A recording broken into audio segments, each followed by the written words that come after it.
जैसा कि हम जानते हैं कि प्रबंध लेखांकन लेखा संबंधी सूचनाओं को उचित ढंग से प्रबंध के समक्ष प्रस्तुत करने एवं इन सूचनाओं को इस प्रकार तैयार करके प्रस्तुत करने जिससे कि प्रबंध को अपने कार्य कुशलता पूर्वक संपादित करने में सहायता मिल सके से संबंधित हो सकता है से संबंधित होता है। प्रस्तुत अध्याय में हम प्रबंध लेखांकन की सीमाएं एवं प्रबंध लेखापाल की भूमिका के बारे में ज्ञान प्राप्त कर रहे हैं। प्रबंध लेखांकन की सीमाएं। प्रबंध लेखांकन के बिना प्रबंध अधूरा है। फिर भी प्रबंध की सभी प्रकार की समस्याओं के समाधान के लिए प्रबंध लेखांकन सभी प्रकार के हल प्रस्तुत नहीं कर सकता है। इसकी कुछ सीमाएं हैं जो इस प्रकार हो सकती है। पहला, वित्तीय एवं लागत सूचनाओं पर आधारित होने के कारण निर्णयों के शुद्ध होने की गारंटी नहीं। प्रबंध लेखांकन के अंतर्गत जिन सूचनाओं का विश्लेषण करके परिणामों को प्रबंध के सामने रखा जाता है वे सभी सूचनाएं फाइनेंशियल एवं कॉस्ट अकाउंट से प्राप्त होती है। अतः मैनेजमेंट द्वारा लिए गए निर्णयों की शुद्धता इन फाइनेंशियल एवं कॉस्ट रिलेटेड इंफॉर्मेशन की शुद्धता पर ही निर्भर करती है। दूसरा, भूतकालीन सूचनाओं पर आधारित पूर्वानुमान सही होने की गारंटी नहीं। प्रबंध लेखांकन में जो फाइनेंशियल और कॉस्ट इंफॉर्मेशन ली जाती है वे ज़्यादातर पास्ट टेंस से होती है, जबकि फॉरकास्टिंग हमेशा फ्यूचर के लिए की जाती है। यह संभव है कि भूतकालीन परिस्थितियों में भविष्य में आमूलचूल परिवर्तन आ जाए। ऐसी दशा में भविष्य के लिए लगाए गए पूर्वानुमान, उन पर आधारित भावी योजनाएं एवं निर्णय वास्तविक के परिणाम वास्तविकता से बहुत अधिक अलग हो सकते हैं। प्रबंध लेखापाल को संबंधित सभी विषयों का ज्ञान संभव नहीं। हम ये मानते हैं कि प्रबंध लेखांकन के अंतर्गत अर्थशास्त्र, सांख्यिकी, प्रबंध सिद्धांत, अभियांत्रिकी सभी का निकट संबंध होता है।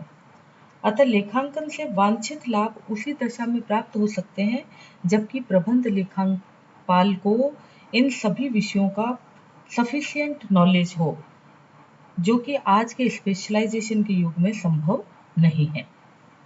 प्रबंध लेखांकन स्वयं निर्णय लेने में सक्षम नहीं।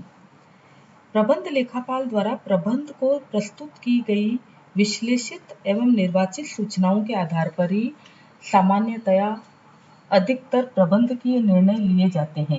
इसके अतिरिक्त विभिन्न प्रबंधकीय क्रियाकलापों में कमियों को सुधारने हेतु भी प्रबंध लेखापाल उचित सुझाव समय समय पर देता रहता है, परंतु किसी भी परिस्थिति में प्रबंध लेखांकन प्रबंध प्रशासन का ऑल्टरनेट नहीं होता है। विषय परकता का अभाव। प्रबंध लेखापाल द्वारा प्रबंध प्रशासन को जो सूचनाएं प्रस्तुत की जाती है वे व्यक्ति विशेष के आचार, विचार, चरित्र, भावनाओं आदि पर आधारित होती है। इसके अतिरिक्त उसके व्यक्तिगत निर्णय से प्रभावित होने के कारण इन सूचनाओं के पार्शियल होने की संभावना बढ़ जाती है तथा पार्शियल सूचनाओं के आधार पर प्रबंध द्वारा गलत निर्णय लिए जा सकते हैं। प्रबंध के सभी स्तरों पर लक्ष्य प्राप्ति हेतु निरंतर एवं समन्वित प्रयासों का अभाव। प्रबंध लेखापाल द्वारा प्रबंध को प्रस्तुत की गई सूचनाओं एवं विकास हेतु दिए गए सुझावों का तब तक कोई महत्व नहीं है जब तक कि उन सुझावों के अनुरूप प्राप्ति की दिशा में प्रबंध के सभी स्तरों पर समन्वित एवं निरंतर प्रयास किए जाएं, जिसका व्यवहार में अभाव रहता है। मितव्ययिता का अभाव। किसी भी व्यावसायिक संस्था में प्रबंध लेखांकन के लिए एक ह्यूज ऑर्गेनाइजेशन होता है और मैनेजरियल एक्टिविटीज़ को सुचारू रूप से चलाने के लिए बहुत सारे लॉज होते हैं। इन सब में बहुत अधिक व्यय करना पड़ता है जो कि प्रबंध लेखांकन से होने वाले लाभों की तुलना में अधिक होता है। विस्तृत क्षेत्र के कारण अनुपालना में कठिनाई। मैनेजमेंट अकाउंटिंग का क्षेत्र क्योंकि बहुत अधिक होता है, इसलिए इसके अंतर्गत एक और ऐतिहासिक घटनाओं का मौद्रिक रूप में रिकॉर्डिंग और इंटरप्रिटेशन, और दूसरी ओर फ्यूचरिस्ट घटनाओं के लिए पूर्वानुमान, नियोजन, व्याख्या एवं मूल्यांकन करना वास्तव में कठिन कार्य होता है। वैधानिक अनिवार्यता के अभाव में अधिक महत्वपूर्ण नहीं। वित्तीय लेखांकन के संबंध में तो कंपनी अधिनियम में अनेक अनिवार्यताएं स्पष्ट है, जबकि प्रबंध लेखांकन एक अवॉइडेड अकाउंटिंग है जो न तो मैंडेटरी है और न ही ऑब्लिगेटरी, इसलिए इसको अपनाना आवश्यक नहीं है। इसलिए प्रबंध लेखापाल का प्रतिवेदन प्रबंध के लिए मात्र सुझाव पत्र ही हो जाता है। प्रबंधकीय लेखांकन का कार्य करने वाला व्यक्ति प्रबंध लेखापाल कहलाता है। प्रबंध लेखापाल की भूमिका या रोल ऑफ मैनेजमेंट अकाउंटेंट क्या है, इसके लिए हम इसके कई पहलुओं पर बात करेंगे। सबसे पहले प्रबंध लेखापाल में क्या योग्यताएं या क्या गुण होने चाहिए। प्रबंध लेखापाल व्यवहार कुशल होना चाहिए, क्योंकि इसको विभिन्न विभागों से सूचनाएं प्राप्त करनी है, उनको कलेक्ट करना है और विश्लेषित सूचनाओं की प्रबंध के निर्णय एवं नियंत्रण के लिए उचित रूप में प्रस्तुत करना है। ये सब कार्य अच्छे व्यक्तिगत संबंधों एवं व्यवहार कुशलता के बिना संभव नहीं है। प्रबंध की आवश्यकताओं की गहन समझ। प्रबंध के लेखापाल इतना समझदार होना चाहिए कि उसे मैनेजमेंट के प्रत्येक लेवल पर लिए जाने वाले निर्णय के लिए सूचनाओं की आवश्यकताओं को तुरंत समझ सके और उन्हें उचित रूप से प्रस्तुत करके निर्णयों को व्यवहारिक रूप में क्रियान्वित करा सके, इतनी योग्यता होनी चाहिए। विभिन्न विषयों का ज्ञान। प्रबंध लेखापाल को लेखाशास्त्र के अतिरिक्त सांख्यिकी, परिमाणात्मक पद्धतियां, कानून, अर्थशास्त्र, मनोविज्ञान, वित्तीय प्रबंध आदि विभिन्न विषयों का ज्ञान होना चाहिए। साथ ही इन सभी विषयों के ज्ञान को कलेक्टिव रूप में उपयोग करने की क्षमता भी उसमें होनी चाहिए। संपूर्ण संस्था के विभिन्न कार्यों की जानकारी। प्रबंधकीय लेखापाल किसी एक कार्यात्मक प्रबंधकीय क्षेत्र का ही विशेषज्ञ नहीं होता है, बल्कि उसे प्रोडक्शन, सेल्स, परचेज, फाइनेंस, कर्मचारी प्रबंध आदि विभिन्न कार्यों का संतुलित ज्ञान होना आवश्यक है। अपने कार्यों की प्रकृति, क्षेत्र एवं सीमाओं का ज्ञान। प्रबंध के लेखापाल को उस अपने कार्य की प्रकृति, क्षेत्र एवं सीमाओं की स्पष्ट जानकारी होनी चाहिए, ताकि अनाधिकार चेष्टा नहीं करे और अपने उत्तरदायित्वों का पूर्ण निर्वाह कर सके। जिस अन्य व्यक्तिगत गुण। प्रबंध लेखापाल की व्यवहारिक सफलता उसके व्यक्तिगत गुणों जैसे उसकी ईमानदारी एवं कर्तव्य निष्ठा पर आधारित होती है। प्रबंध लेखापाल के कार्य क्या हो सकते हैं या फंक्शंस ऑफ मैनेजमेंट अकाउंटेंट। प्रबंध लेखापाल के विभिन्न कार्य हो सकते हैं।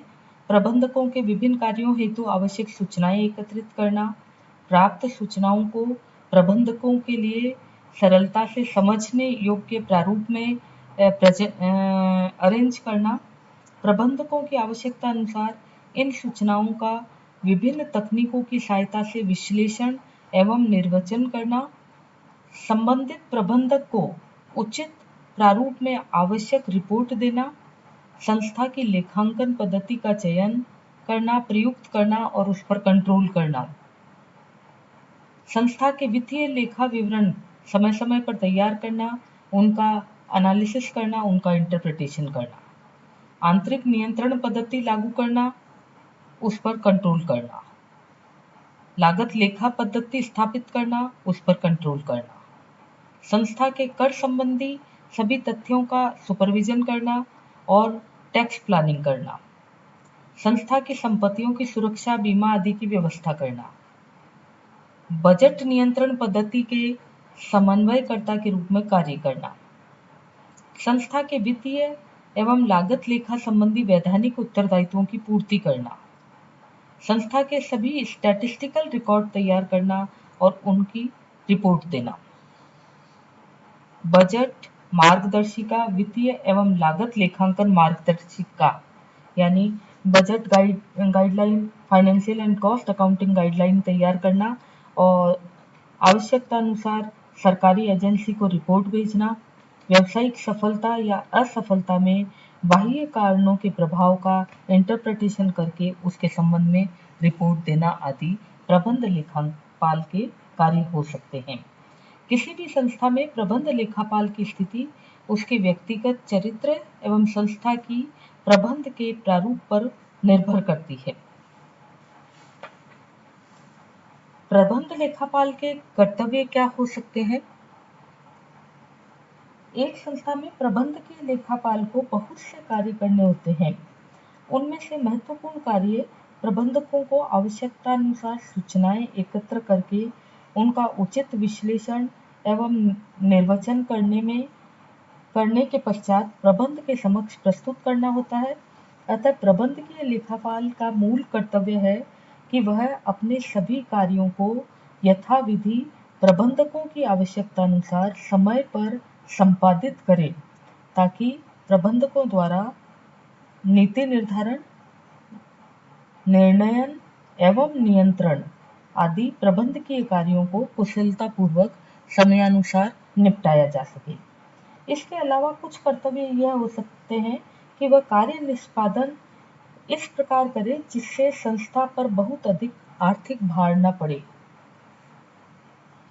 संस्था के कर्मचारियों में इस तरीके से कोऑर्डिनेशन बिठाए जिससे उनमें अधिकाधिक कार्य करने में रुचि जागृत हो सके, इंटरेस्ट डेवलप हो सके। ईमानदारी से सही रिपोर्ट दे जिससे कोई भी सलाह राजनीति से प्रेरित या पक्षपातपूर्ण ना हो। प्रबंध लेखापाल का उत्तरदायित्व, रिस्पॉन्सिबिलिटी ऑफ मैनेजमेंट अकाउंटेंट। किसी भी संस्था में प्रबंधकीय लेखापाल द्वारा प्रबंधकों को दी गई सूचनाओं के आधार पर ही प्रबंधकों द्वारा महत्वपूर्ण निर्णय लिए जाते हैं और नीति निर्धारण यानी पॉलिसी मेकिंग की जाती है। अतः प्रबंध लेखापाल का यह उत्तरदायित्व होता है कि वह प्रबंधकों को सूचना प्रस्तुत करने से पूर्व उसकी सत्यता के संबंध में स्वयं पूर्ण रूप से सेटिस्फाइड हो जाए और प्राप्त सूचनाओं का पर्याप्त इंटरप्रिटेशन और एनालिसिस करके ही प्रबंधक के सम्मुख प्रस्तुत करे, जिससे कि प्रबंधक कोई गलत निर्णय नहीं ले। जहाँ तक प्रबंधकों द्वारा लिए गए किसी गलत निर्णय के संबंध में प्रबंध लेखापाल को उत्तरदायी बनाने का प्रश्न है, यह उस विषय पर ही निर्भर कर सकता है। यदि उस निर्णय को लेने में प्रबंध लेखापाल भी भागीदार रहा है तो निश्चित रूप से वह भी रिस्पॉन्सिबल होगा, और इसके विपरीत यदि उसका कार्य प्रबंधकों को केवल सूचना देना है, निर्णय लेने में वह सक्रिय रूप से भागीदार नहीं है, तो उस दशा में प्रबंधकों द्वारा लिए गए गलत निर्णयों के लिए प्रबंध लेखापाल उत्तरदायी नहीं हो। धन्यवाद।